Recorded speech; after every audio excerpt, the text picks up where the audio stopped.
बोलिए मात की जय। सन 1966 जब मेरी उम्र लगभग 23 वर्ष की रही होगी, आई माता जी की कृपा से 1 वर्ष जापान में रहने का सौभाग्य मिला। कंपनी ने ही ट्रेनिंग के लिए जापान भेजा, सारा खर्चा उन्हीं का।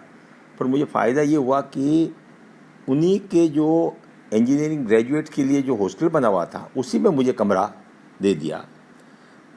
वो जो खाना खाते हैं उन्हीं के साथ वही प्रकार का खाना खाना, उन्हीं के साथ उठना बैठना, साथ में दौड़ते हुए ट्रेन पकड़ना, कंपनी पहुंचना, भागते हुए वहाँ जाना, टाइमिंग मशीन पे अपना कार्ड पंच करना, तो और उसी के साथ शाम को वापस आना। तो मुझे उनकी रहन सहन उठ बैठ का जितना तजुर्बा मिला, वो मेरे लिए एक जीवन के लिए बहुत ही कामयाब चीज़ हुई। कुछ शब्द जो मैंने आम तौर पर उपयोग करते हुए देखे, जो अपने यहाँ हिंदुस्तान में या अपने यहाँ भारत में कम ही करते हैं। पहला, थैंक यू,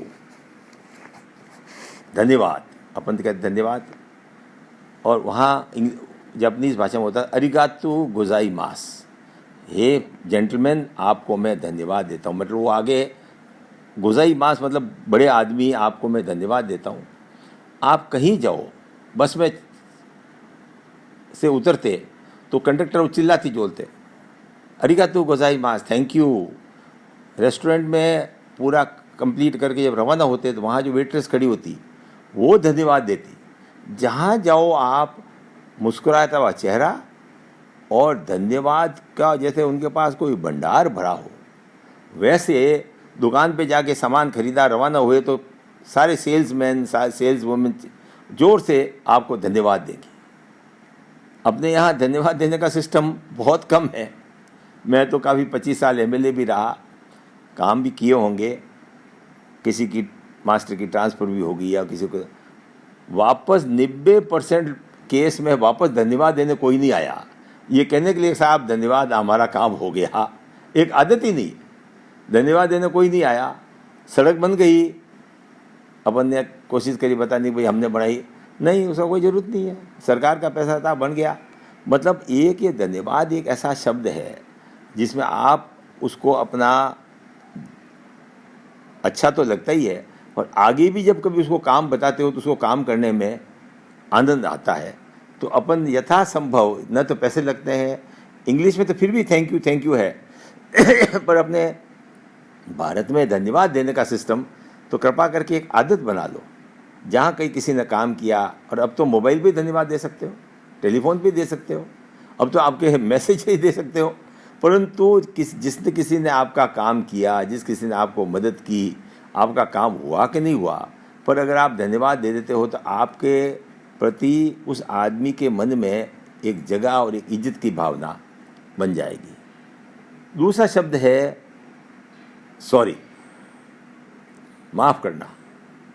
छोटी छोटी बात में कोई गलती हो गई, किसी को टच हो गया के उसको जापानीज भाषा में सुमी मासेन, माशय सॉरी, उसको भी मासेन करके कहा है।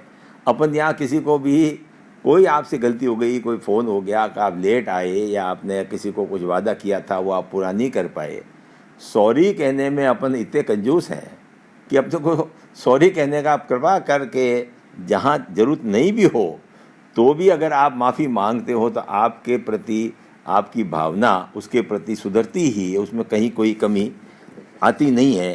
तो पहला धन्यवाद, सेकंड सॉरी, और तीसरा जैसे कि मैंने तो करीब करीब आपने मेरे देखा भी होगा, हम बस में घुसते तो वो कंडक्टर चिल्लाती इराशाई मास, मतलब पधारो पधारो पधारो, मतलब वेलकम कर रही है। रेस्टोरेंट में गए तो वहाँ मतलब जहाँ कहीं दुकान में गए तो वहाँ सब आपको बिना, कोई जानता नहीं, कोई करता नहीं, फिर आप मिलोगे कि नहीं मिलोगे, परंतु पधारो पधारो पधारो खुश हो के। और जैसे वाकई बात सही है, वो वहाँ एक कॉमन वर्ड है, कस्टमर इज़ गॉड। जो ग्राहक है वो भगवान है। ग्राहक आएगा, सामान खरीदेगा तो आपकी दुकान चलेगी, तब आपको 2 पैसे का नफ़ा होगा।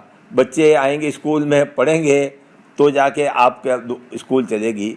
तो जिस तरह कस्टमर इज़ गॉड, आने वाला कोई भी आदमी, तो मेरी एक आदत पड़ी मेरे को मेरे बच्चे भी हंसते हैं, कोई आता है मेरे को पधारो पधारो पधारो, अरे साहब आप हर एक ने कहीं पधारो, और अगला भी थोड़ा सा फील करता है, पर किसी को इज्जत दो तो उसमें आपकी इज्जत बढ़ती है। तो ये 3 शब्द जो मेरे लिए बड़े ही कामयाब रहे, नंबर 1 अरिगातो, thank you number 1, sorry number 2, सुमिमासेन, और तीसरो इराशाई मास, पधारो पधारो पधारो। और अजब बात यह है कि 1 साल में मैंने कभी किसी का बिगड़ा हुआ मुंह नहीं देखा। बुरे शब्द बोलना या लड़ाई करनी तो बहुत दूर की बात है, बिगड़ा हुआ एक भी चेहरा कहीं पर भी बिगड़ा हुआ नहीं देखा कि जैसे गुस्सा आ रहा हो उसको, और कहीं उसके भावना में फर्क हो, या वो हेलो यूँ सिर हिलाते रहेंगे और हलो हलो करते रहेंगे, मस्त रहेंगे, खुश रहेंगे। तो और दूसरी बात है, जब किसी 2 जनों को इतने, जब हम फैक्ट्री में काम करते थे, ऑफिस में करते थे, तब तो बातें आपस में करनी पड़ती थी आवश्यकता, पर उसके बाद किसी को गप्पे मारते हुए नहीं देखा आपस में, बिना मतलब कि वो ऐसा है वो ऐसा है, उसने ऐसा नहीं किया उसने ऐसा नहीं किया। अपने तो एक आदत सी पड़ी हुई है, मेरे को भी समस्या हुई कि कोई मिले ही नहीं कब मारने के, किसी को कोई ऐसी की तैसी, या वो फलाना ऐसा, वो ढेकड़ा ऐसा, किसी को तो न तो वर्ल्ड पॉलिटिक्स डिस्कस करना है, न इसको प्रधानमंत्री क्या कर रहा है वो डिस्कस करना है। अपने आए अखबार पढ़ा 5-10 मिनट और अपने काम में, और फालतू फंड की गपबाजी और बोल बोल के अपनी जो एनर्जी वेस्ट करते हैं, वो वहाँ जापान में देखी नहीं। बड़ा शालीन अपने काम से काम भाग रहे हैं। और अजब बात है, सुबह सुबह जब 8 बजे का टाइम था तो हर आदमी कोशिश करता कि मैं 8 बजने में 10 मिनट पहले पहुंचूं। 8 बजते ही एक रेडियो पे ट्यून शुरू हो जाती, पूरा जापान एक्सरसाइज करता। पूरा जापान जो है वो 10 मिनट, सारे चाहे बर्फ़ पड़ रही होती तो भी हम बाहर आ जाते, बाहर आके वो 10 मिनट ट्यून के साथ में कूदते, जैसे अपन योगासन और हल्की हल्की एक्सरसाइज करते हैं। पूरा जापान 10 मिनट के लिए एक्सरसाइज करता और रेडी फिट होके, और फिर अपने 60 साल का बुढ़ा वो भी कर रहा है, 20 साल का जो नया मजदूर आया वो भी कर रहा है, जनरल मैनेजर भी अपने ऑफिस के बाहर निकल के और 10 मिनट एक फिक्स्ड एक्सरसाइज हो, ट्यून बजती रहती थी, उस पर फिक्स्ड एक्सरसाइज हम भी थोड़े दिन देख देख के सीख गए।